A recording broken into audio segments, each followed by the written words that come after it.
To this day, I think the classic Sonic games are truly fantastic games. Sonic 1 is still pretty solid, and it's not a bad start for the series. Although, admittedly, I never really covered how it was a good start, but rather why it was a good game. I think it's mainly a good start because it shows what works for Sonic gameplay and what doesn't.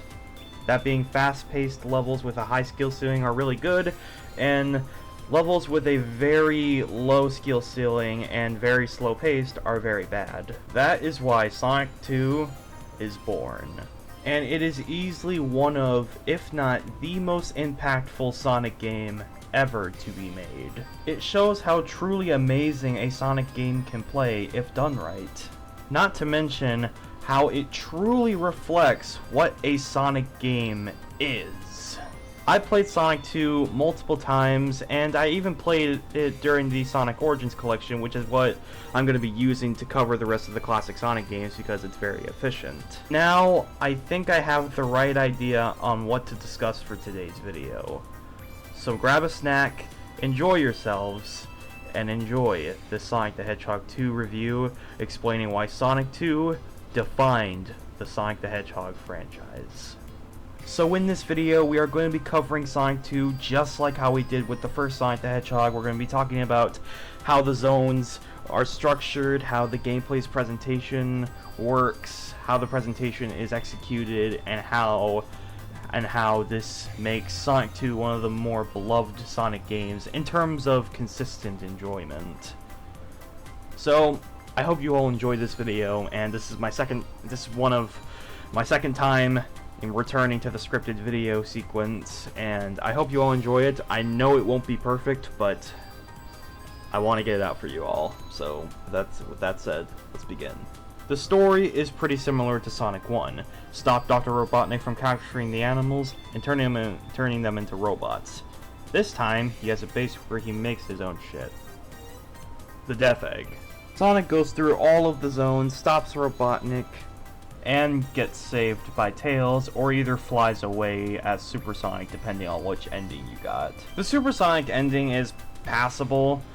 I wouldn't say it's fantastic. It is kind of boring just seeing Supersonic just flying around with Tails, and it kind of ruins the whole purpose of the whole Tails saving Sonic shtick, which is why I prefer the regular ending, because it really shows how amazing Tails is as a character and why he was so beloved ever since Sonic the Hedgehog 2. Easily one of the best characters in the series, and I'm glad his character is improving with Sonic Frontiers and potentially future games in the series. Now that we've gotten the story out of the way, let's talk about the gameplay of Sonic the Hedgehog 2. The structure of Sonic 2 is a lot more straightforward than Sonic 1. It may have the same act-like structure as the first Sonic the Hedgehog, but unlike that game, this game only has 2 acts per zone instead of 3 acts, making it a much more fast-paced experience compared to the first game. Level design is also a massive improvement to Sonic 1, and is a lot more consistent too. It's more focused on the addicting level design philosophy of Green Hill Zone in the first game. Both the slopes and platforming aspect from the first game are improved in Sonic 2 by an insane margin. It's also considered one of the harder classic Sonic games due to the punishing enemy placement's very difficult skill mastery and the ending of the game.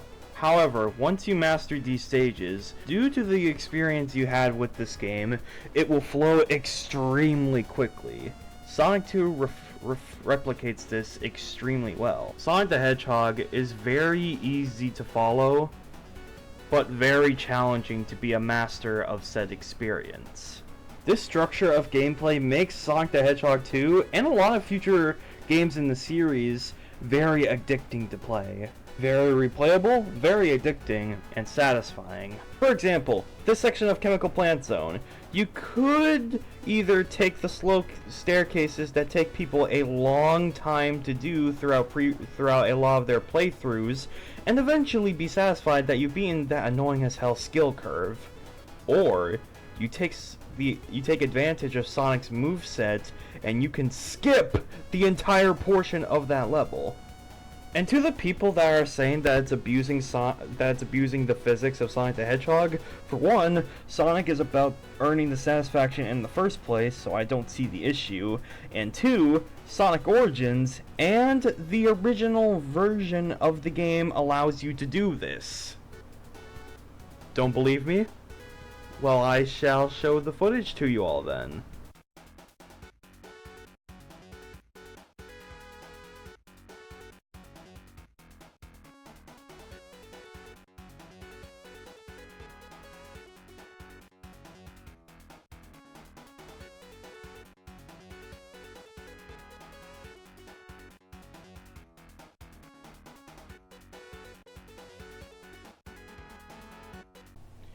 And this is just one example. There is also plenty of skips that you are able to do in this game, and other games in the series. Even Sonic games with a completely different playstyle. However, now is the time to go over the zones. By the way, we're not including Hidden Palace, as that is optional and only in Origins along with the mobile port. Moving on though. Emerald Hill Zone. Emerald Hill Zone is a Green Hill-inspired zone, with a decent amount of pathways and a great sense of speed. Chemical Plant Zone is like that, although a bit harder, and provides a showcase of the feeling of satisfaction when you finally beat it. It's a great stage. Aquatic Ruin's pretty cool, since it allows you to go on land or underwater if you're not as skilled enough. It provides a very interesting experience for a Sonic zone. Casino Night Zone. This will be an interesting one. You basically have to use the physics and the overall mechanics of the zone to your advantage in order to get through it. This level is quite fun, to be honest. Hilltop Zone. This is the Sonic zone I've been waiting to gush up on for this video, as this is my personal favorite Sonic zone in Sonic the Hedgehog 2. The platforming is top-notch, and the skips that you can do in this level is truly great. Mystic Cave is around the same level as Hilltop Zone, a bit more haunted and a bit more challenging. Still a very fun zone though. And Oil Ocean Zone is no different. A very fun, challenging level, and the gimmicks are actually quite interesting this time around. Whether it be in the flowing platforms or the draining oil, well, that can drown you. Metropolis Zone is the weakest zone of Sonic 2, but it's also not that bad? Look, the zone at the very least supports the idea of a fast-paced platformer, unlike Marble Zone from Sonic 1. The only issue is that the zone has 3 acts, and the enemy placement is very inconsistent. The only way that you'll ever have an easy time with the zone is with Super Sonic. Aside from that though, it's a fun level, but it's a bit flawed. Sky Chase is okay, but not too engaging. Wing Fortress is actually pretty cool.